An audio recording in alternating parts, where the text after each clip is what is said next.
100 years on, and an association and a country facing monumental issues of a different kind to those that caused the abandonment of a football match on the 21st of November 1920.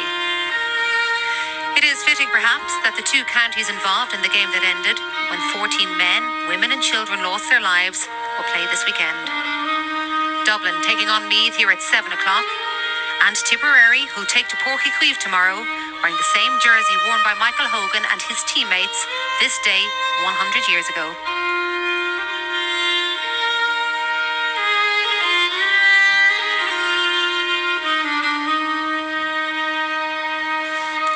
Again, well, there is a different atmosphere in the darkness of Croke Park this evening.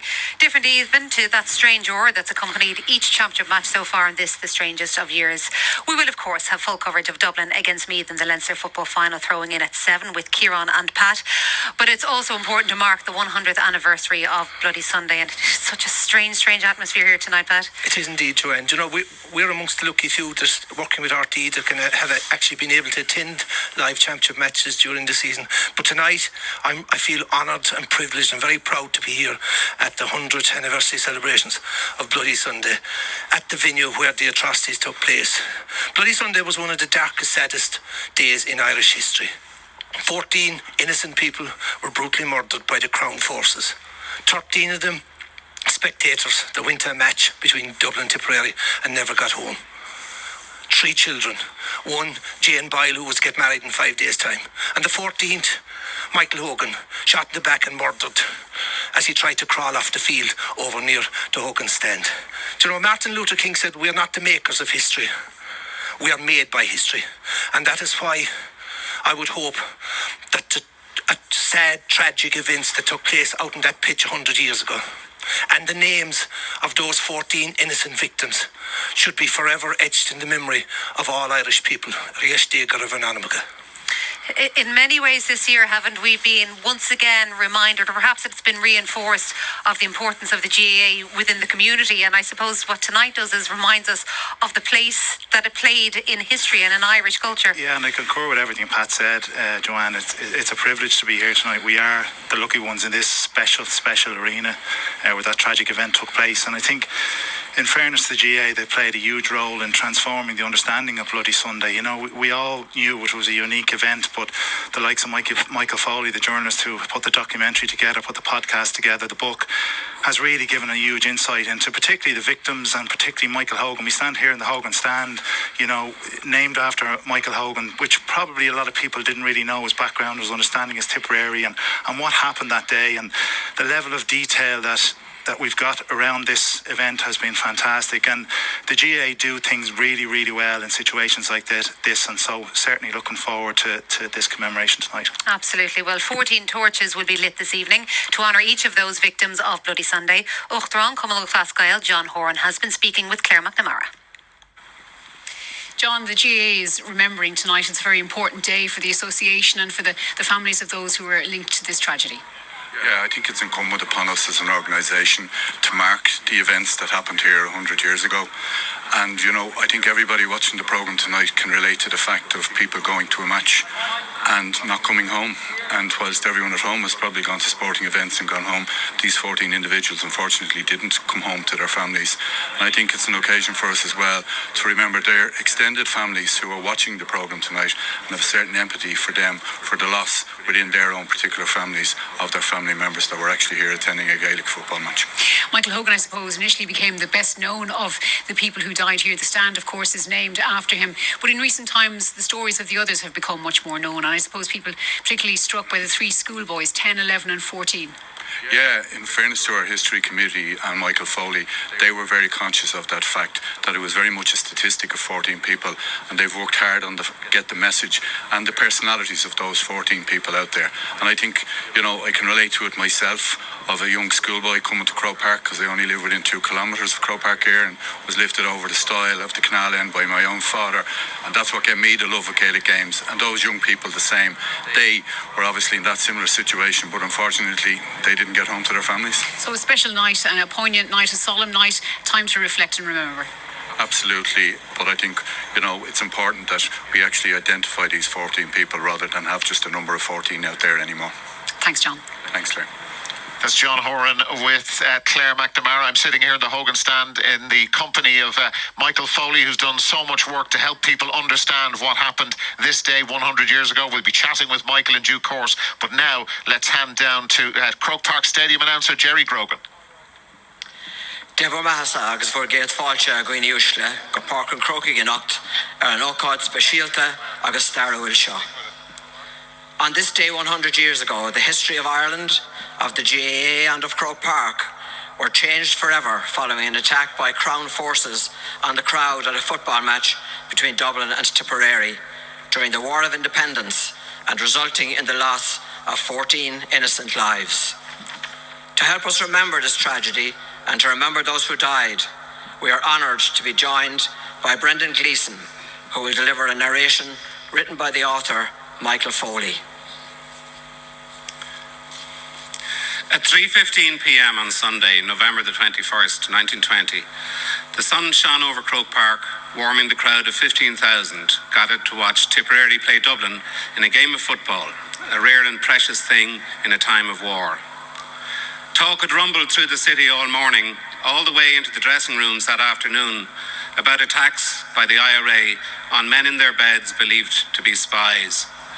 But Michael Hogan from Grange Moakler, County Tipperary, was thinking only of Frank Burke, the dancing, dazzling Dublin forward he was sentenced to mark. He asked his fellow defender Bill Ryan to swap, but he couldn't. Bill had lost his boots in a fight with some soldiers on the train up from Tipperary the previous day, and these new ones were loose. Michael Hogan returned to his bag and found a lace for Bill to tighten his boots. A simple act of kindness from one teammate to another, and a memory Bill would cherish for the rest of his life. By 3:25 p.m, Michael Hogan was on the ground beside Frank Burke. Bullets were sparking off the walls of Croke Park. The pitch was being shredded by gunshots. Police were pouring into the ground. People were falling all around them, shot, trampled, crushed. In 90 seconds, 14 people lay dead and mortally wounded on the field and banks of Croke Park and on the streets outside. Tonight, 100 years on, we pause to remember them all, the 14 who went to a match and never came home. 1. Jane Boyle from Lennox Street in Dublin came to the game with her fiancé, Daniel Byron. They stood together near the halfway line on the Cusack stand side.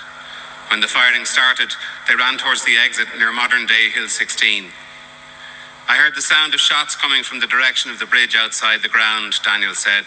My fiancé, who had hold of my arm, was shot dead. Daniel was swept away by the crowd. Jane was buried in her wedding dress the following week. 2. James Burke lived in Windy Arbour on the south side of Dublin. He was a van driver with the Terranure Laundries, the father of 6 children.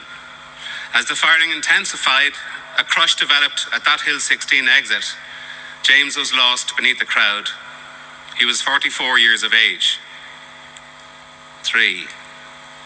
Outside on Russell Street, Daniel Carroll from Temple Derry, County Tipperary, was hurrying away from Croke Park when a shot from a police lorry struck him in the leg.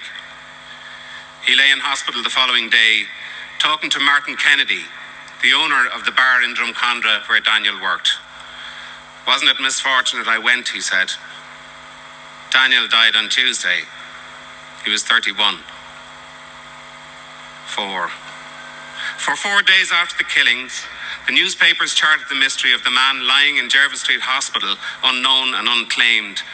One man, middle-aged and sandy-haired, they said, of the labouring class, dark brown hair turning grey, long sandy moustache, believed to be an ex-soldier wearing an army undershirt and boots. Michael Feary, a veteran of World War I, lived at Gardner Place, barely a few minutes' walk from Croke Park. His body was finally claimed that Thursday. He was buried in a grave left unmarked for nearly 100 years. 5. As Michael Hogan crawled across the ground beside Frank Burke, he shouted to the other players nearby, "We'll lie in here close. We might get some protection." Then Frank Burke heard Michael again above the rattle of gunfire. "I'm shot," Hogan said. He died on the field, forever tied now to Croke Park. immortalised by the stand that bears his name. He was 24. Number 6. As 19-year-old Tom Hogan from Tankerstown, County Limerick, lay in hospital suffering a bullet wound to his shoulder, he recognised a nurse he knew from home. She wrote to the family. Tom, she said, was very poorly. He asked for me after coming to himself on Sunday night. Times are awful. The following Friday, Tom Hogan became the last victim to die. 7. When the firing started, James Matthews from North Cumberland Street and his friend climbed a wall to escape the ground near where I'm standing now. James's friend got away. James was shot in the leg. His wife, Kate, sat at his funeral with their 2 daughters. Their 3rd daughter, Nancy, was born the following spring. Nearly a century later, when a headstone was unveiled in his memory, Nancy was there to remember her dad. 8. When the shooting was at its fiercest, 57-year-old Patrick O'Dowd from Buckingham Street climbed the 7-foot-high wall that ran along the bank where the Cusack stand is now, extended his arm and began pulling people to safety until he was shot. We'll never know how many people Patrick saved before he was killed. 9. 10-year-old Jerome O'Leary from Blessington Street was sitting on the wall behind the canal end goal. When the first police trucks rolled into the canal bridge outside, he turned to look back. 2 shots rang out. One of them knocked Jerome from the wall. He was the youngest victim that day. Number 10. A little way up from Jerome, 11-year-old William Robinson from Little Britain Street was sitting in a tree at the corner of the modern-day Hogan and Davin stands, watching the game from the best seat in the house. He also turned when he heard the trucks. The first shot knocked William from the tree. A man picked him up. "Will you tell my dad I'm hurt?" William asked him.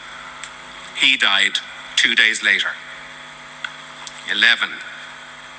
As Michael Hogan lay bleeding on the field, Tom Ryan from Glenbryan, County Wexford, ducked through the gunfire to reach him and whispered an act of contrition in the dying man's ear. In that instant, Tom was shot in the back, the bullet bursting through his belt. He died that night in hospital, aged 27. Number 12.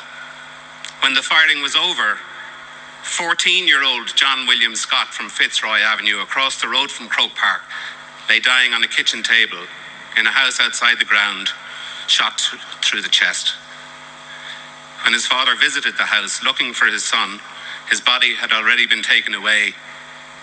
He sought proof that this grief was truly his to bear.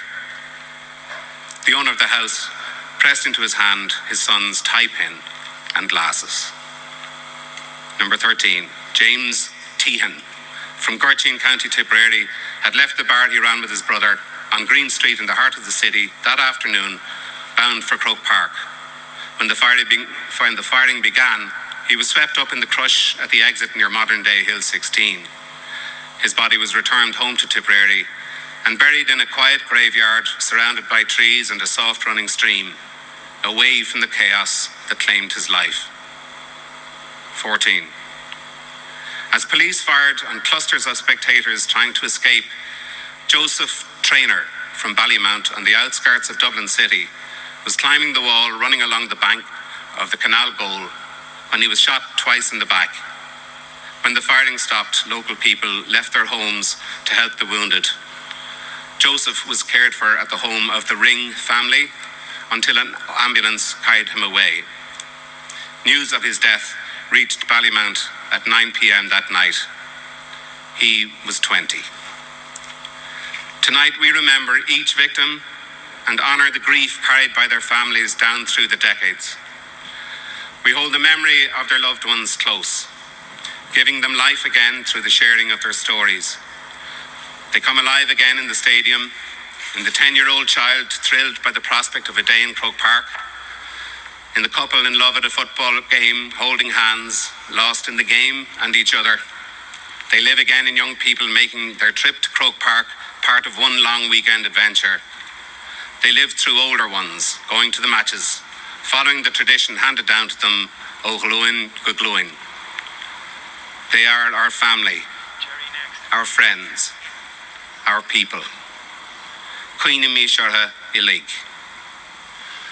We remember them all.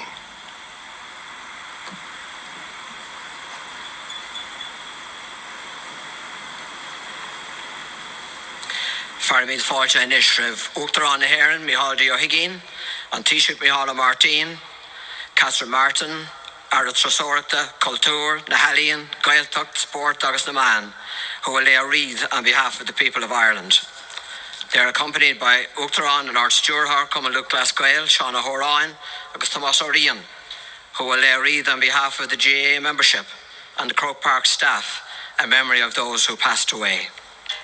The wreaths are dedicated to all 14 lives lost in the tragedy and are placed on the spot where Tipperary player Michael Hogan was shot. Representing Dublin is Alan Brogan, 3-time All-Ireland winner, and representing Tipperary, 2-time All-Star Declan Brown. The national tricolour is carried by Rachel Dobbs and the GAA flag by Michael Joyce, both members of the Artane School of Music. The President and Taoiseach will now take up their positions for the wreath laying. Well, it's a very powerful and very moving sight to see that corner of Croke Park lit up so beautifully by those 14 flames and the 14 beams of light that are spraying out over the field, filling up the darkness after a beautiful ceremony. And now the wreath laying by the President of Ireland, the Taoiseach of Ireland, the Ard Stúrthóir of the GAA and the President of the GAA.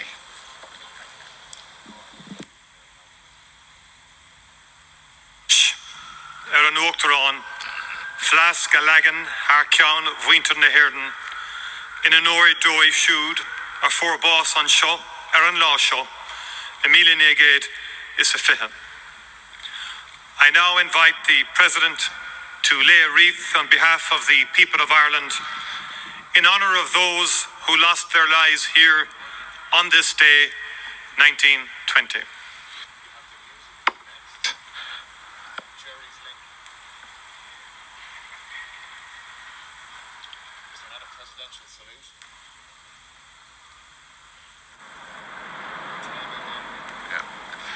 Michael Foley, as I mentioned at the top, it's a real privilege to be watching this and these moments with you after all the work you've done, as Pat and Kieran and Joanne pointed out beforehand, in helping us understand what happened this day 100 years ago. And it's the culmination of a journey for you, but a journey alongside all the families involved who can't be here today.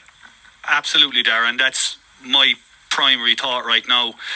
I suppose tonight, in a lot of ways, is about connectedness and the fact that there's so many people can't be here, and the people who are on my mind are the families of the victims. I mean, okay, some people like me helped to bring the story forward in the last bunch of years, but these are the people that curated and looked after and cherished these people and their memories for so long, until we were almost ready to hear these stories.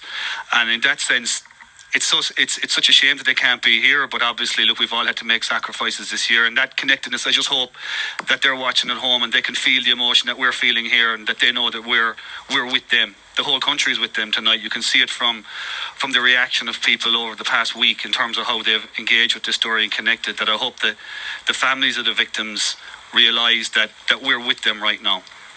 And hearing all 14 of the names read out, of course, Michael Hogan rings very loud around here, and looking at that corner of the ground, I think we'll always perhaps look at it in a different way now. You did for many years, having known the story so well, but, you know, a 10-year-old lad from Blessington Street. The wreath-laying ceremony. That's the conclusion of the wreath-laying ceremony. We'll move to the side of the pitch now to view the performance. And now we're going to have a beautiful piece of music. We'll come back to Michael presently, but we're going to hear a beautiful piece called More Than a Game, which is composed and performed by Colin McInevra accompanied by the singer Lisa Hannigan. And if you've watched some of the beautiful videos that the GAA have produced in order to commemorate Bloody Sunday and in order to commemorate and remember the lives of the 14 people who were lost here that day, you'll be well familiar with this beautiful piece of music. Carla Corsi and Ish, we will now play a specially commissioned video tribute created by the GAA as part of the centenary commemoration and to remember those who tragically went to a match 100 years ago and never went home. The music is a special piece entitled More Than a Game, commissioned by the GAA and performed by the renowned Colm Numera, accompanied by singer Lisa Hannigan and Catherine Fitzgerald on piano and keyboard. Colm is a well-known musician and composer and a founding member of bands such as The Frames and Keela.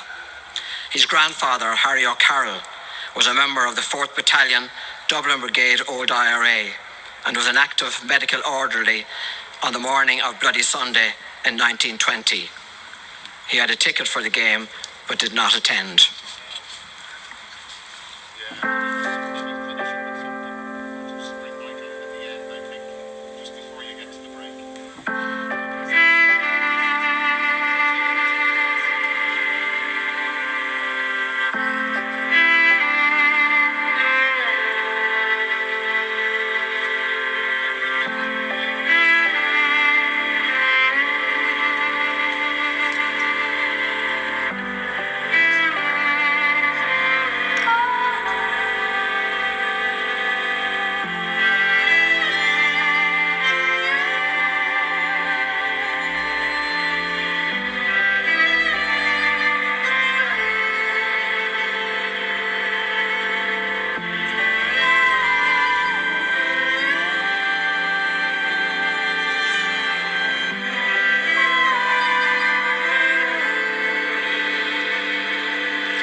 This concludes our ceremony to remember the lost lives of Bloody Sunday at Croke Park 1920, an event which forever ties the GAA to this pitch.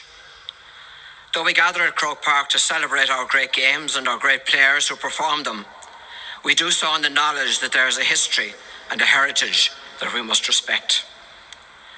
We pledge ourselves to ensure that the terrible events of that sunny November afternoon are never erased from our memory, and most importantly, that the people who were killed that day are never forgotten. Cuinimish Orhu Illig, we remember them all. Garamahagwith. Michael Foley, you've been so close to this for so long. It's been so close to your heart. What's your feeling this evening, having witnessed that beautiful remembrance ceremony of those 14 people? Well, first of all, it's an absolute privilege to be here. It's an honour to be here when so many people are looking in, and we're here to be able to bring it to them. And I suppose my final thought on it is that, you know, all the storytelling, all the information, everything we've tried to do is to bring these people back to this story, to the centre of this story. And if the legacy of this is that when Bloody Sunday in Croke Park is spoken of again, that the victims will be at the centre of the story.